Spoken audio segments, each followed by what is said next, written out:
Were Ahmed Zaki and Mohammed Munir treated unfairly because of their color? Indeed. He said he wants to love Soad Hosni, he's black with frizzy hair, and said he looks ugly. When I started singing the issue of my color and hair, it delayed you hearing Mohammed Munir for 2, 3, 4 years. It delayed, I believe, our enjoyment of Ahmed Zaki.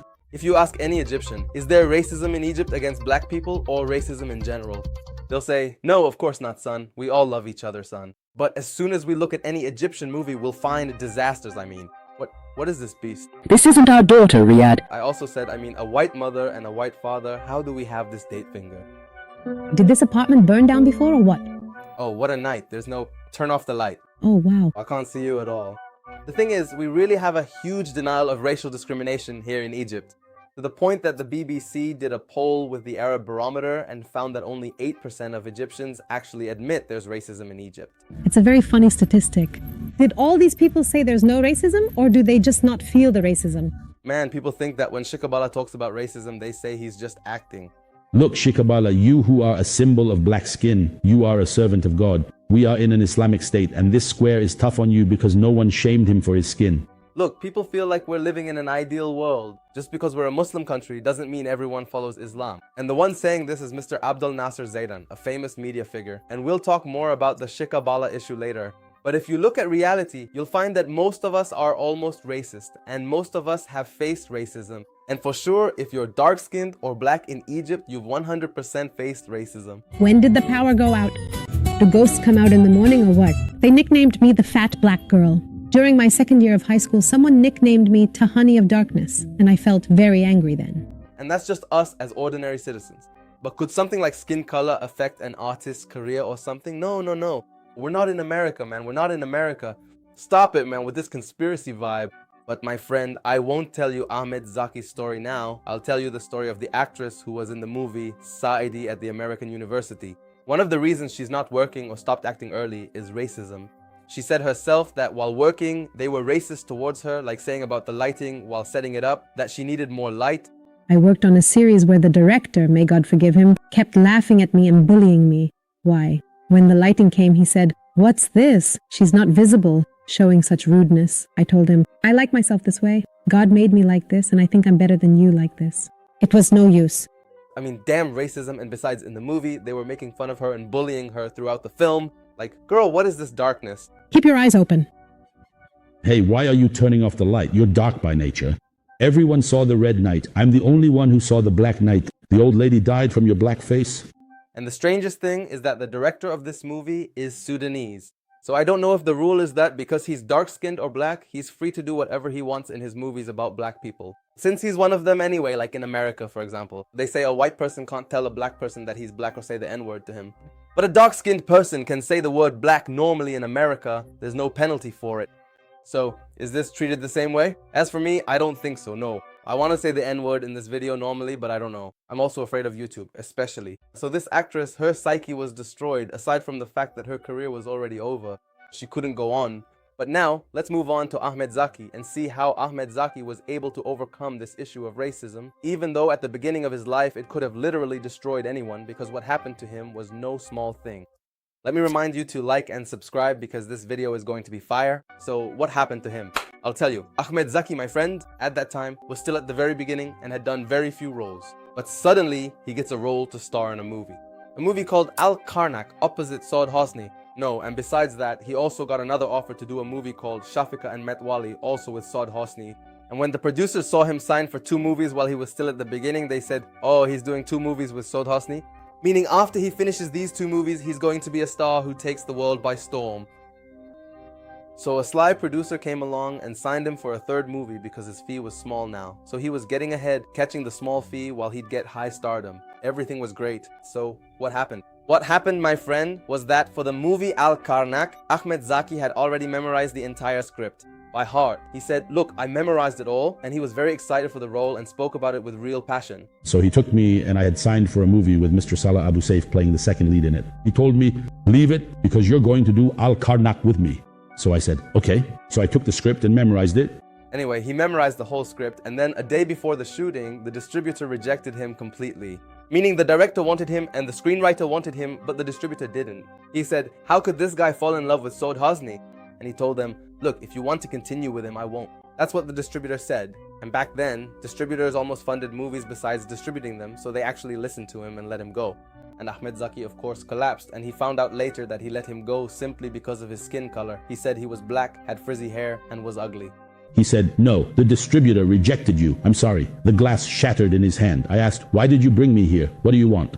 He said, he's ugly, how could Saud Hosni love him? I mean, he felt that this destroyed him as a human being, aside from destroying him as an artist. That now you're just walking through life.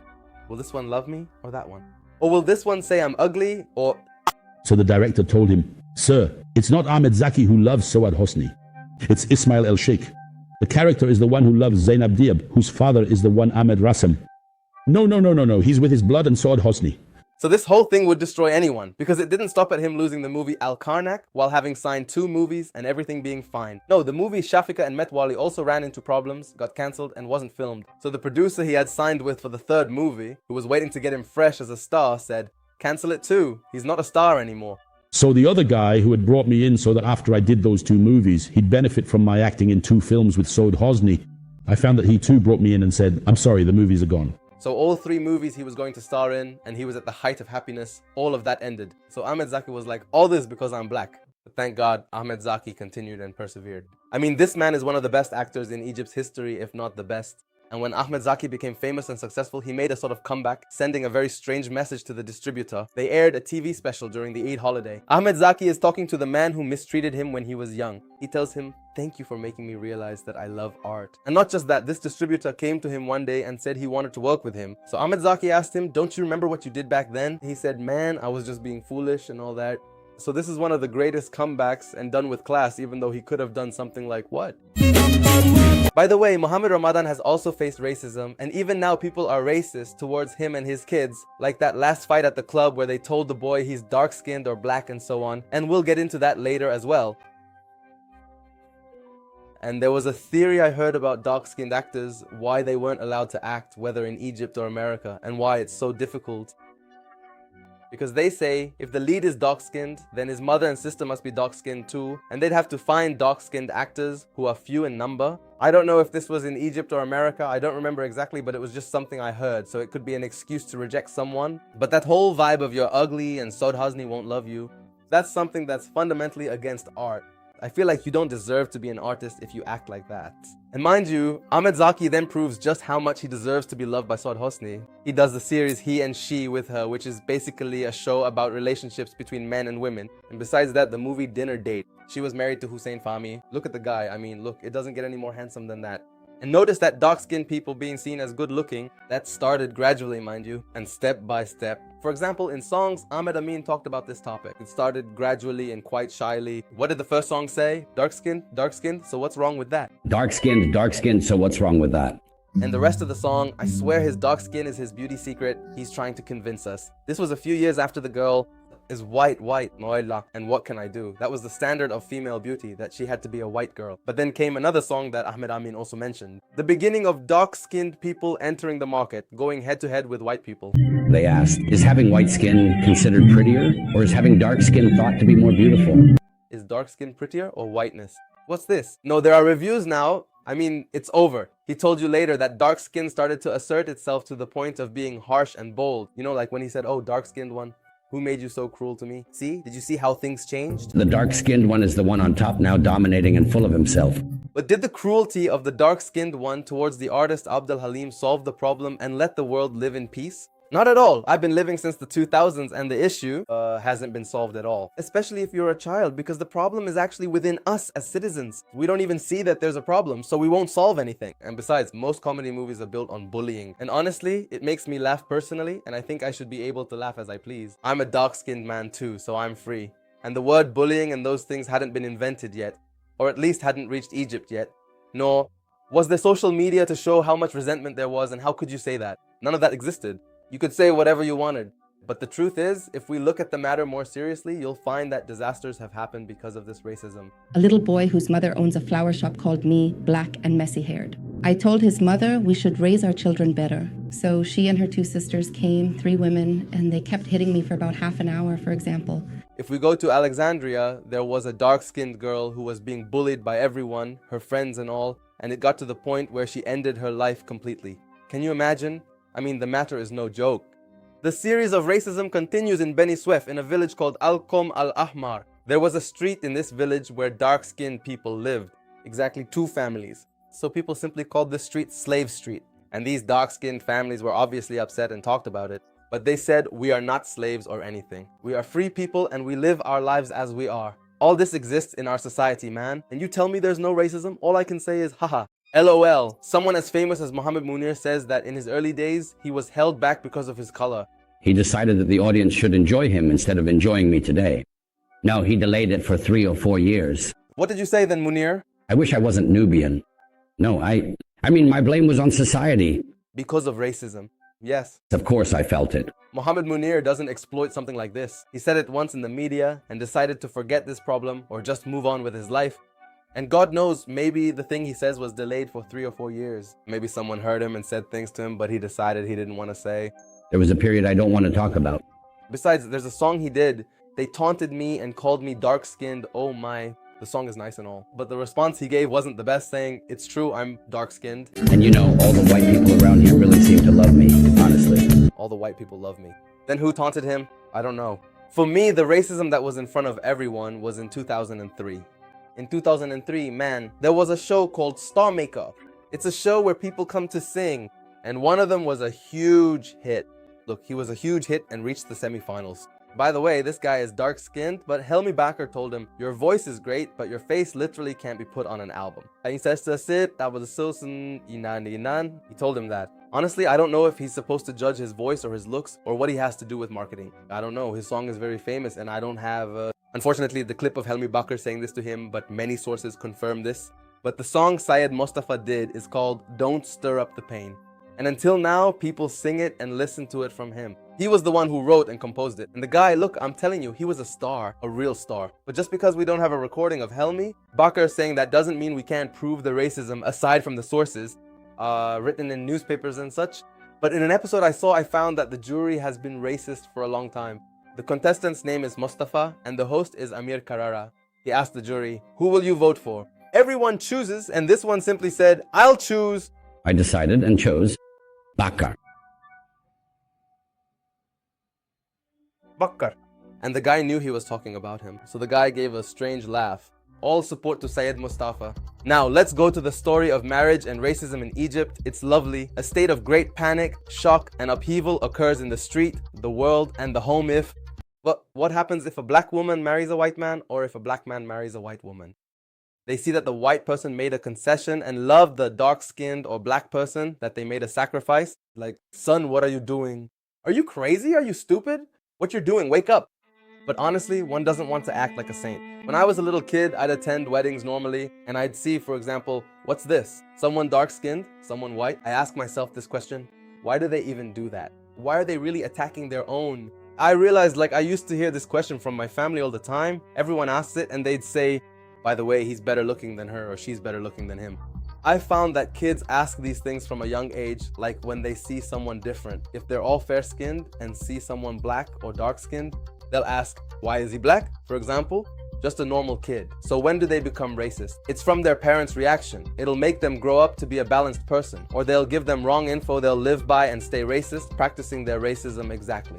An example is when a fair-skinned person marries someone dark, all hell breaks loose. Muhammad Ramadan's wife is fair-skinned and he is dark-skinned. The comments were full of racism, to the point that Muhammad Ramadan replied once saying that this color is, from God. Something like that. He was responding because the whole thing really upset him, obviously. Besides the racism he faced, they also targeted his son at the club, calling him black or dark-skinned or something like that. No, this is a big deal, guys. This is something we can't just stay silent about, and don't live like you're in paradise.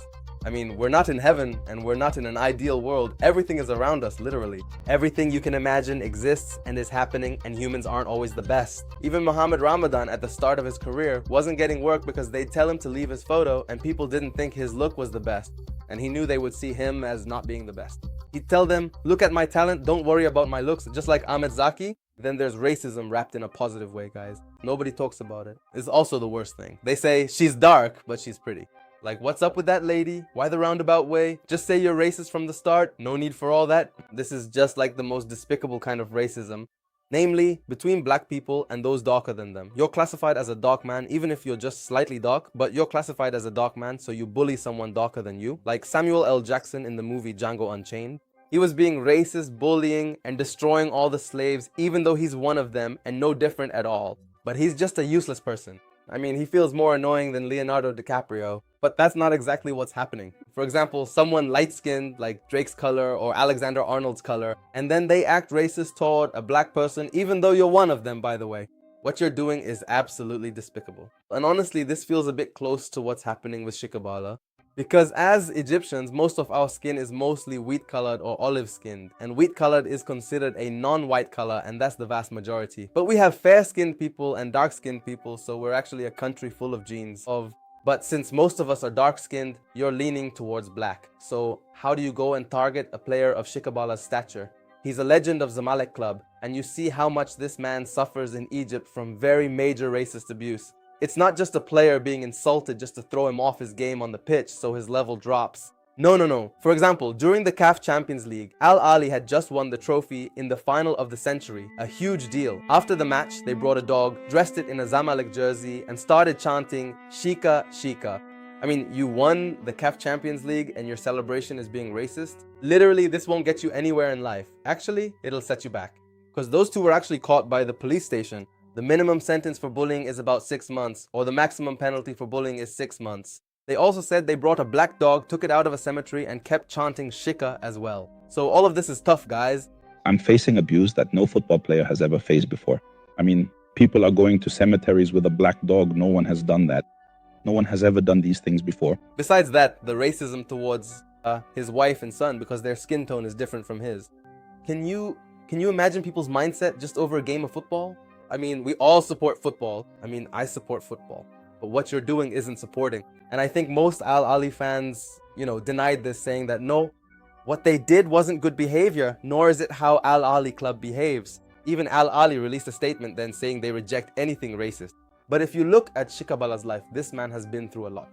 And besides that, no one was getting him justice. I mean, in another racist incident where he was insulted, Shikabala reacted. It might not have been the best reaction, but he reacted, so he was suspended for 8 matches and fined. Through all this, they didn't punish the fans who did that to him at all, as if nothing happened. So he was punished for reacting, but for those people, is it just a fine, like anything goes? If I knew that after the match, the Football Association or the people in charge of sports in Egypt would get me justice, of course I wouldn't speak up or respond. And after that match, he posted a tweet saying that justice must be served for anyone with dark skin and so on. So he was accused of exploiting the issue of black people in Egypt, or like at the time, the journalist Abdel Nasser Zaidan came out in a video and started talking about him and attacking him. Look, Shikabala, you who are basically a symbol for dark skin, you are a servant of God. We are in an Islamic country and this square is too big for you. So he wants me to believe that out of all those fans, not a single one said a racist word. I don't know. As long as you people think we're living in an ideal world, no problem will ever be solved. Just cover up the problems and live your lives in peace and quiet. And oh my God, put on some glasses. Like this, I want glasses really. Life is rosy, man. In an ideal world where everything is beautiful and we all love each other. He thinks he's exploiting racism and imagines that among all those fans insulting him, no one insulted him in a racist way.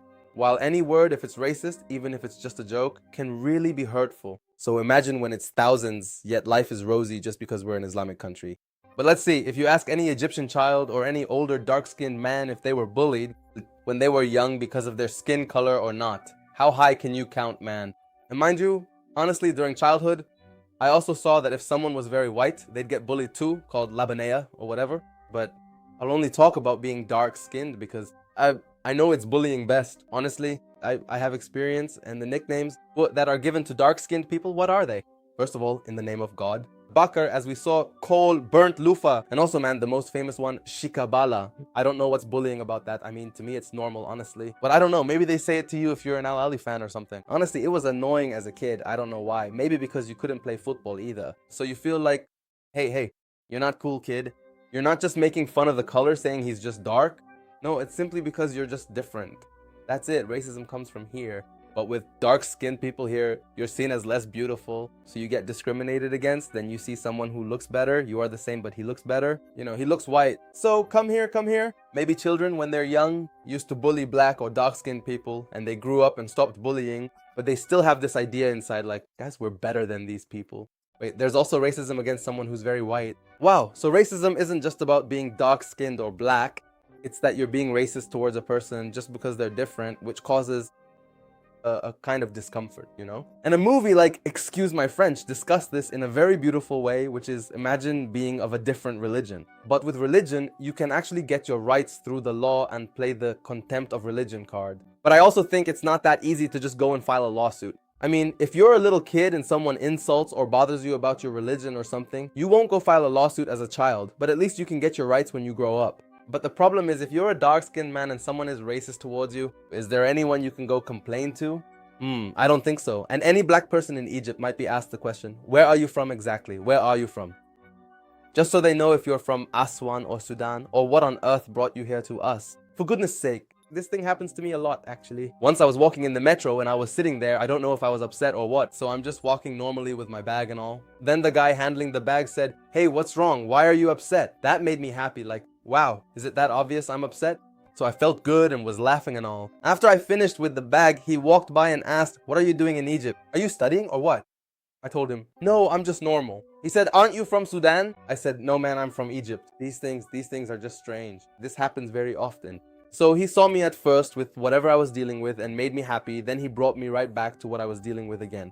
But no, seriously, these things aren't upsetting at all. Look, nobody gets upset at all. I remember I was in a taxi and the driver asked me, are you Egyptian? I said, yes, why do you ask that? He said, because you don't look Egyptian at all. At that time, I got upset and told him I am Egyptian. And guys, always remember, we're not in an ideal world, unfortunately, and let everyone be free as long as they're not causing harm. And we must always think for ourselves and not follow the herd. Let's just love each other. We only have a few years in this world, so you barely have time to like, subscribe, and share this video if you liked it. And that's it. Peace out, my friend. It makes me feel like I'm less. So why make me feel like I'm less? I'm just like you.